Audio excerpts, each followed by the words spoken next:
Hey, whether you're trying to make a run at the fantasy playoffs or just trying to play spoiler, let's talk about who the top waiver wire ads are here for Week 13.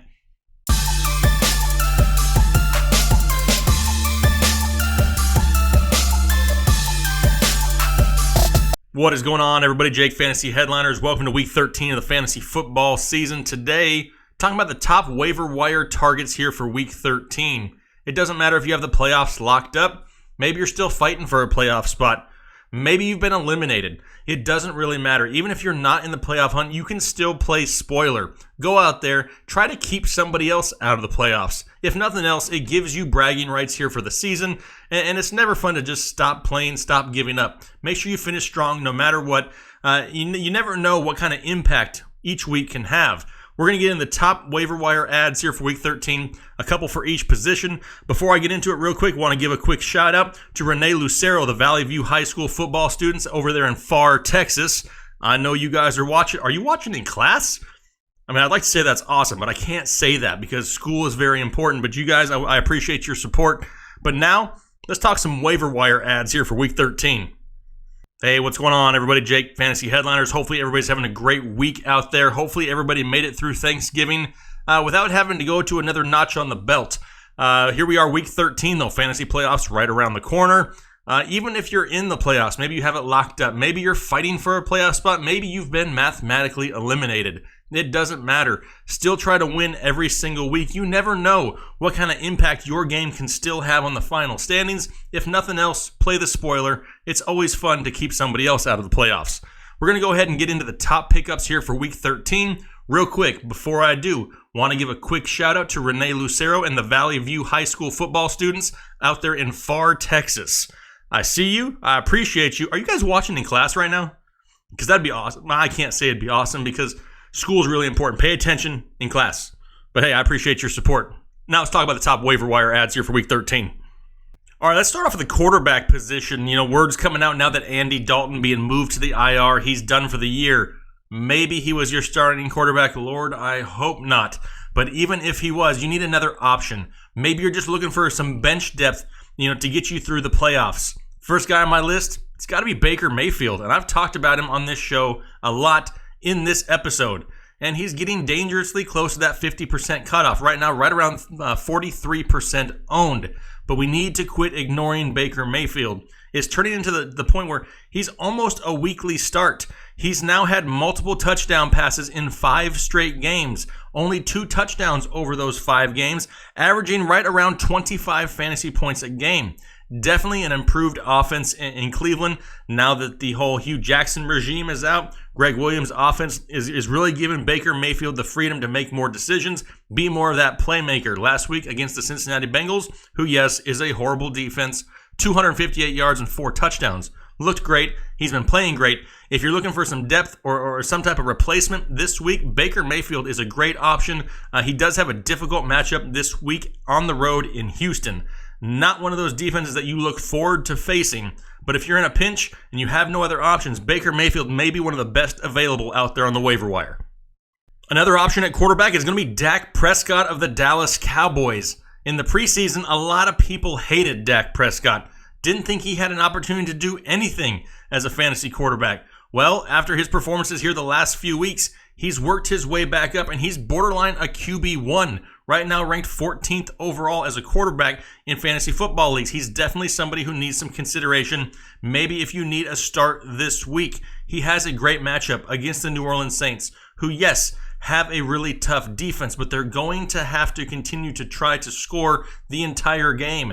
This will not be a game where Dallas gets up big and just uses Zeke and runs the whole second half. They're going to have to throw a lot, get Zeke involved in the passing game. Dak Prescott is somebody who's put up some big numbers here as of late. Only has 1 interception in his last 6 games. Yes, he's had a couple fumbling issues, but he's also running the ball a lot more. He's had a rushing touchdown 3 straight weeks now. Dak Prescott is a solid play, right now owned in 43% of leagues. So if you need somebody, he may be available out there. And even if you don't, like I said, you want to take an extra quarterback into the playoffs to make sure that you have somebody with a solid option in case your starter goes down.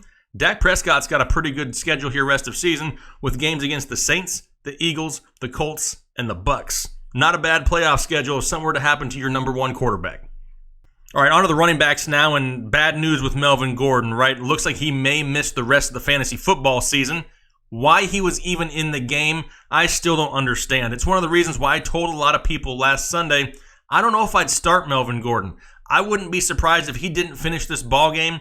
Maybe they pull him early. Maybe they limit his work. Well, he had a great first half and scored a bunch of points. Went out there in the second half with a nice lead, and what does he do? Now he's got an MCL injury in his knee and more than likely going to miss the rest of the fantasy football season. Made no sense for him to be out there. The Chargers should have just ran with Austin Eckler. I get it. I'm not an NFL coach. I don't make those decisions. They're way above my pay grade. However, it makes no logical sense as to why Melvin Gordon was out there. All that aside, though, maybe you're a Melvin Gordon owner and you're looking for some added depth. Who can we get on the waiver wire to get us by for a few weeks? Option number one, Theo Riddick of the Detroit Lions, right now only owned in 37% of leagues. Marvin Jones was just moved to the IR. Golden Tate is out of town.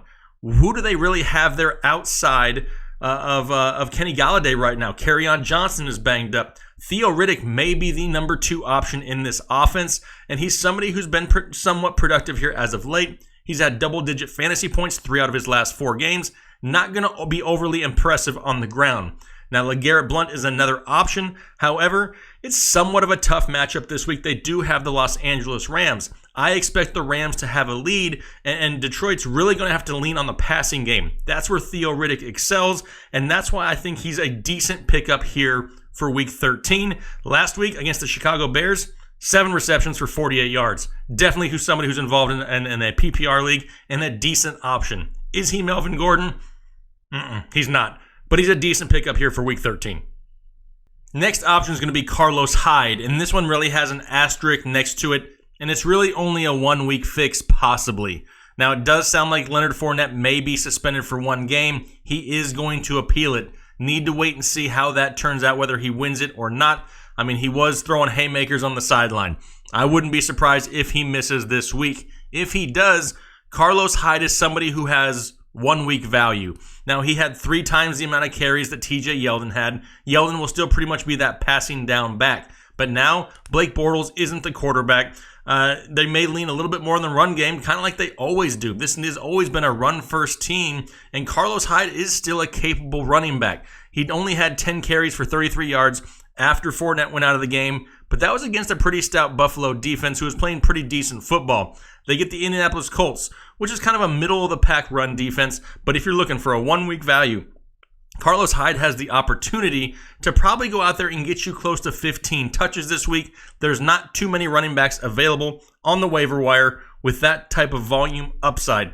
It's a gamble, and we don't know how it's going to happen yet, but Carlos Hyde may be a decent option for just Week 13. Next option is going to be Nyheim Hines of the Indianapolis Colts. Why? It's because we really don't know the status of Marlon Mack yet. He did get a concussion late in the game this past week, and now there's an opportunity that he doesn't play. Jordan Wilkins and Nyheim Hines would take over that role, but it's a tough matchup. Going up against the Jacksonville Jaguars on the road in Jacksonville, it's a lot harder to run on the Jags than it is to throw on the Jags as of late. They played each other back in Week 10. Nyheim Hines didn't do a whole lot, and neither did Marlon Mack either. However, if Marlon Mack is not part of the picture, Nyheim Hines' volume could get a bump, and he does have that opportunity to really be involved in the passing game. He may not go out there and get you 15 carries, but he may be somebody who go out there and get you 5 to 8 receptions. And as in a PPR league, that could be a solid flex play for Week 13 if you're in need of somebody. Is he a surefire must start? Go out there, use a top waiver claim to grab him? No. But if you're struggling for an option, right now he's only owned in 29% of leagues. It's a decent pickup. It's worth a gamble. If nothing else, if Max sits, he could be a decent play for Week 13. All right, next up, we're going to talk about handcuffs for a second. And really the top running backs in football. Who are somebody out there that you really want to have their handcuff at this point of the season? Maybe you had a Kareem Hunt or a Todd Gurley, and they've really carried you all season. If you're one of their owners, do you want to take the risk of something happening to them and really struggling for a running back in the playoffs? Spencer Ware and Malcolm Butler I've kind of lumped together here. They are the first in line top running backs if something were to happen to Kareem Hunt or Todd Gurley. There are other options out there for other teams, obviously. What I'm trying to say, though, and to make sure that you guys understand, this is the time of year, this is the week in fantasy football that you need to handcuff your studs. The last thing you want is to go into the fantasy playoffs, have something happen to the stud that got you there in the first place, and then you're scrambling for an option and have nobody to throw in. If you're on one of these teams that's going to be successful, no matter what through the ground, it's just plug and play with whoever the running back may be. It's a good idea to handcuff them this week. Don't wait, because other people are going to have the same idea. And I wouldn't be surprised if there's a lot of teams out there that try to go out there and steal some of these top handcuffs. Yes, there's always that opportunity that they sit starters week 16, week 17. Not highly likely, but there's always that possibility. If it happens, you may end up with a top running back that week. Make sure you grab your handcuffs for your stud running backs this week. Moving on to wide receiver, the first option out there for me is Adam Humphries of the Tampa Bay Bucks. And that's kind of odd, but there's really not a whole lot of new names out there. We've been talking about a lot of the same weeks for the past few weeks. Now that the bye weeks are over, we're really just looking for the most solid bench depth we can get. Not trying to get somebody and just play matchups. Just looking for overall solid depth.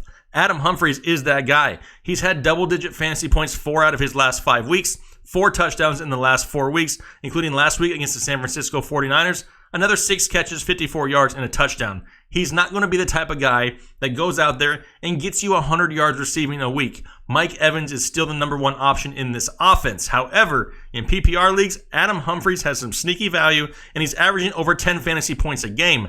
That is like the ideal, description of bench depth going into the playoffs. And he's got some decent matchups the next couple weeks where he'll go up against the Carolina Panthers and the New Orleans Saints, both teams in which he could take advantage of out of the slot. Adam Humphries is going to be one of the top wide receiver pickups here for me in week 13.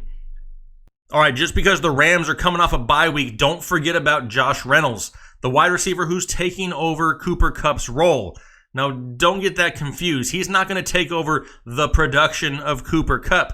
Cooper was having a great year, but Josh Reynolds is going to step into that role and be a solid wide receiver going forward. He's going to be somebody who's involved every single week. He's going to get red zone looks. Is he going to have that super high ceiling every single week? Probably not, but he's a key piece to one of the best offenses in football. The game before the bye week, that amazing game against the Chiefs, he had 6 receptions for 80 yards and a touchdown. He's had multiple touchdown games this season. Week 8 against Green Bay, only 42 yards, but had 2 touchdowns in that game. He's somebody who is involved in the game plan in that Cooper Kupp role. He's highly available in leagues, and he's definitely somebody that I would try to get on as many of my fantasy rosters as possible. He's great bench depth here heading into the playoffs. There's really nothing else you can ask for with having a key piece to one of the top offenses in all of football. All right, moving to the tight end position, and maybe you had yourself a Jack motherfucking Doyle, who reminds me we need to take a moment of silence for Jack motherfucking Doyle. It's been real, Jack. I appreciate you. However, now we may need a replacement. First guy on the list, Chris Herndon of the New York Jets. Somebody who's been highly consistent here as of late. He's had 4 double-digit games out of his past 6. He's been averaging over 10 fantasy points his last 6 games. He's one of the top targets in this offense for the New York Jets. I get it. It's not a great offense in New York. I understand that. But if there's any really safe plays in that offense, as far as the last 6 weeks goes, it's Chris Herndon. Last week, 7 catches for 57 yards. Nothing flashy. In fact, he hasn't had over 62 receiving yards in a game. However, the receptions are there. He's going to get you right around 4 to 7 catches a game, somewhere in that 50 to 75 yard range, and he always has that touchdown upside in the red zone. Decent option. He's only owned in 10% of fantasy football leagues, so if you're looking for a tight end replacement, Chris Herndon's a decent option. Another tight end option, we're going back to LA and the Rams, talking about Gerald Everett. Somebody who was very involved there, right before their bye week. He took some momentum into the bye week, and it's possible that he builds on it going forward. He has 3 touchdowns in his last 2 games. He's not somebody who's going to be highly involved and see a lot of targets each and every week. But similar to Josh Reynolds, if you can get a piece of one of the best offenses in football, maybe it's just bench depth. The kid has serious talent, crazy high upside. The only issue with Gerald Everett is there's so many options for the Rams that he's kind of like their fourth option, maybe even their fifth option. However, if they start resting people down the stretch, if there's any injuries and he moves up that pecking order, he could have huge value. Not a must start every single week, but definitely worth an add if you're looking for some tight end depth. A quick add-in for tight end. I wasn't even going to throw him out there, but I'm going to mention his name again. Talked about him last week. It's Jonnu Smith of the Tennessee Titans. He had himself a great Monday Night Football game. Yes, it was mostly on one huge play. 2 catches, 63 yards, and a touchdown. However, that now gives him double-digit fantasy points, 4 straight games, touchdowns in 3 out of his last 4. He's somebody who's a big play option in this offense, an offense that doesn't have a whole lot of big play options. He's definitely somebody with some upside. He's only owned in 5% of leagues, so he's highly available. Another guy out there, if you're looking for some depth, his upside is huge. All right, those are going to be my top ads for Week 13. All these guys under 50% owned. Other questions, put them down below. We have a huge community full of people here willing to help each other out. Don't forget, just because the season is starting to wind down doesn't mean we can't help our fellow community members push for the playoffs and push to be those spoilers. We're trying to get as many winners as we possibly can. I greatly appreciate your support. Make sure you're checking out the start-sit videos. I got them coming out for the running backs, wide receivers, quarterbacks, and tight ends. The live show still coming Saturday afternoon, 3:30 p.m. Eastern time. You don't want to miss that. We've done that for the last month or so and had a great time with it, answering tons of start-sit questions. Last week, I think I went for like an hour and a half. I was tired, but it was fun. Really appreciate you guys' support. Have a good rest of your week. We'll talk to you later. Thanks.